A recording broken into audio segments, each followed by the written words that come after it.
Yo, what's going on, guys? It's JLD, and today I'm going to be explaining all of the WWE storylines going into 2024, especially for the beginners. Let's go.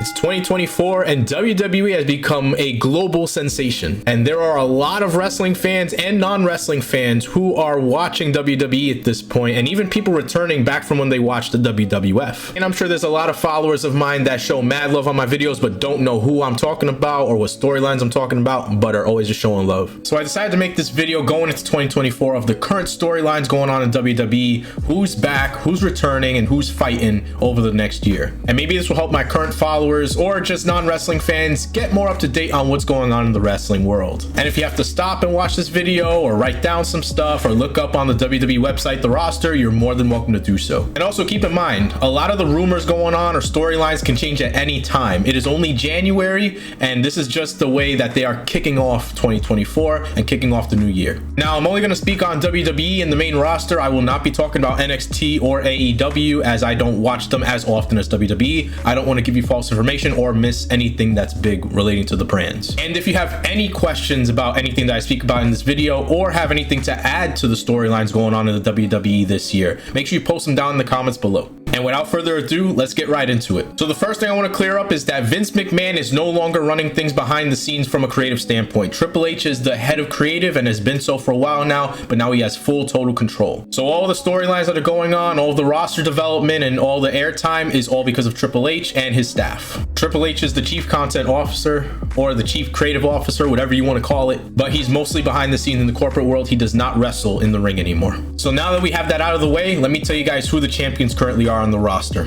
Currently, the WWE Undisputed Champion is the Tribal Chief, Roman Reigns, represented by the Bloodline, which consists of Solo Sikoa, Jimmy Uso, Paul Heyman, and the champion himself, Roman Reigns. He is the longest reigning Universal Champion in history, having a 3-year mark and almost defeating Hulk Hogan's record for the longest reigning WWE Championship reign of all time. Seth Rollins is your World Heavyweight Champion over on Monday Night Raw. He defeated AJ Styles to become the inaugural World Heavyweight Champion over at Night of Champions this past June in 2023. Logan Paul, yes, Logan Paul, Prime Guy, is your United States Champion. He is on a part-time schedule just like Roman Reigns is, and he comes during special events and to defend his championship. Gunther is your longest reigning Intercontinental Champion in WWE history, defeating the longest Honky Tonk Man's reign, and he is part of Monday Night Raw. Your tag team champions are Finn Balor and Damian Priest, representing the Judgment Day. They are considered the WWE Undisputed Tag Team Champions. Over on Monday Night Raw, Rhea Ripley is your Women's World Champion, representing the Judgment Day as well. Io Sky is your WWE Women's Champion, representing SmackDown and as a part of the Team Damage Control. Katana Chance and Kaden Carter are your WWE Women's Tag Team Champions after defeating Chelsea Green and Piper Niven for the belts back in December. On top of all this, Damian Priest is Mr. Money in the Bank, or Senor Money in the Bank as he likes to be called,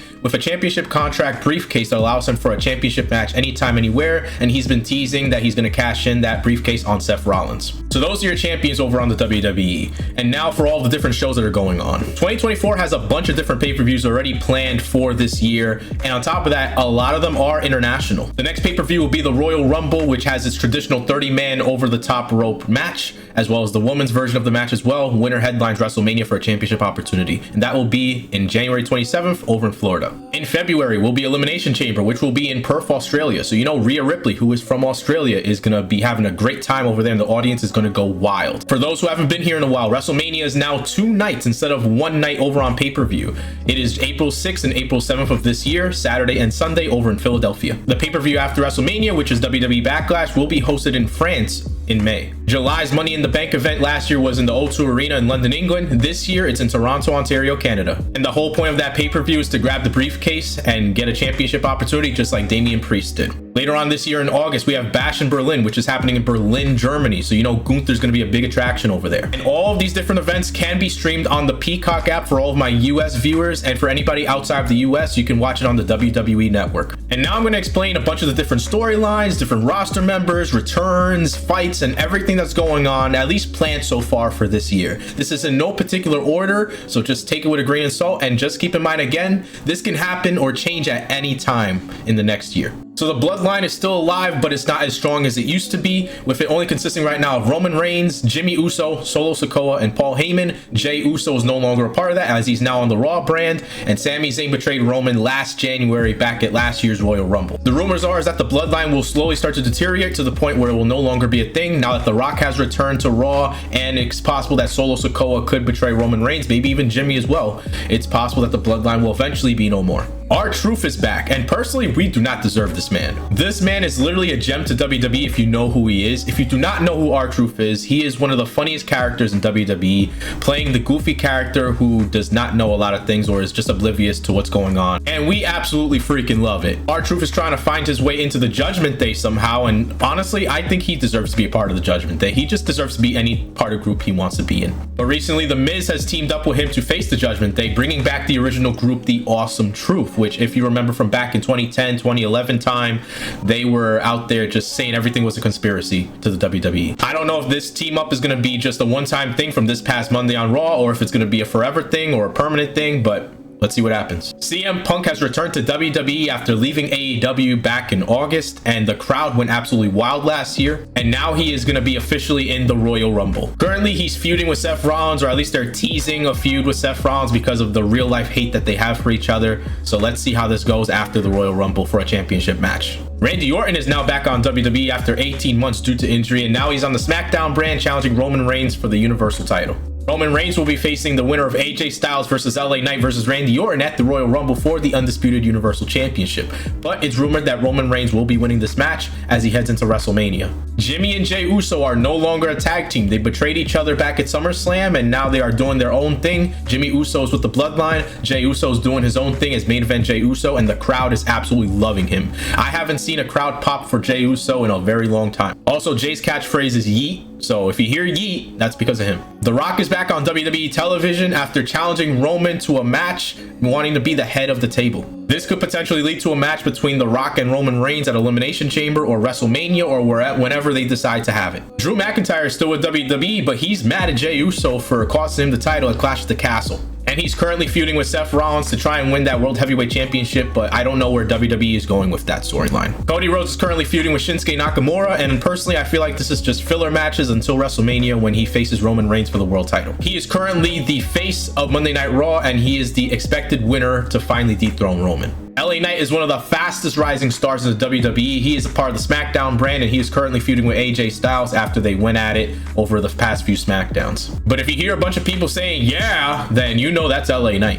We could see LA Knight becoming a world champion very soon, but right now everybody just loves him. AJ Styles is back on WWE programming after some time off. He returned with some amazing biceps and amazing gains, but for some reason some beef with LA Knight, as well as some beef with the OC, which consists of Luke Gallows, Carl Anderson, and Michin. Bobby Lashley is currently teaming up with the Street Profits as a part of, I guess, what you would call the Hurt Business. They don't have an official name, but I call them the Hurt Business. I don't think this team is going anywhere. It just seems like they're just dominating the rest of the show for some reason, but no storyline involved. The Judgment Day is one of the fastest growing groups of the WWE, even surpassing the Bloodline, which consists of Damian Priest, Finn Balor, Dominic Mysterio, Rhea Ripley, JD McDonough, and R-Truth. They hold most of the championships right now, and I could see them growing even further. Dominic Mysterio and Rhea Ripley are the dynamic duo of the Judgment Day that everybody loves to hate. Dominic Mysterio loves to call Rhea Ripley his mommy, and Rhea Ripley loves to call Dominic her dirty dom. One of the fan favorite groups of the WWE over on SmackDown is the LWO, the Latino World Order, which consists of Rey Mysterio, Zelina Vega, Carlito, Cruz del Toro, and Joaquin Wilde. Santos Escobar was also a member, but he betrayed Rey Mysterio, kicking himself out of the team. Damage Control is one of the most dominating groups in the women's division over on SmackDown, consisting of Io Sky, Dakota Kai, Asuka, Kairi Sane, as well as Bayley. And there's been a ton of rumors of them breaking up, especially Bayley, since she feels like she's the outcast right now. Their feuds haven't really gone anywhere. They've been competing with Bianca Belair and Shotzi, but now that Charlotte Flair has been injured, there hasn't been much traction in that rivalry. And that also includes any competitors towards Io Sky's Women's Championship. A lot of the Raw Women's division, such as Nia Jax, Zoe Stark, Ivy Nile, have been trying to compete for Rhea Ripley's world title. But every time Rhea Ripley competes against any of them in a match, Rhea Ripley is always the winner. Austin Theory and Grayson Waller have officially teamed up, but I feel like there's no traction going on with the team. They're just coming out whenever they feel like it. Rey Mysterio is currently injured with a knee injury. He had successful surgery. Hopefully he comes back soon. Charlotte Flair is also out on injury, and we hope that she recovers very soon. And as far as the announcers go, Mike Rome does announce for SmackDown as the ring announcer over there. And for Monday Night Raw, Samantha Irving is the ring announcer for Monday Night Raw, and she's one of the most energetic and hyped up announcers I've seen in a very long time. Now, I'm sure that was a lot, and I'm probably sure that I missed a lot of the storylines going on in WWE. So if I missed anything, make sure you put it in the comments. I want everybody that watches this video to learn just a little bit and just learn a little bit going into 2024 for the WWE. Like I said before, the WWE has become a global sensation, and a lot of people are tuning in that we would never think would be watching, but it's become wild. But this is currently what's going on for the year of 2024 so far within the WWE, and I hope I helped you out with a little bit of knowledge. And I hope that this video helps out any non-wrestling fans or any fans that want to get back into WWE or want to get into WWE for the first time. I hope this helps you guys out on your wrestling journey.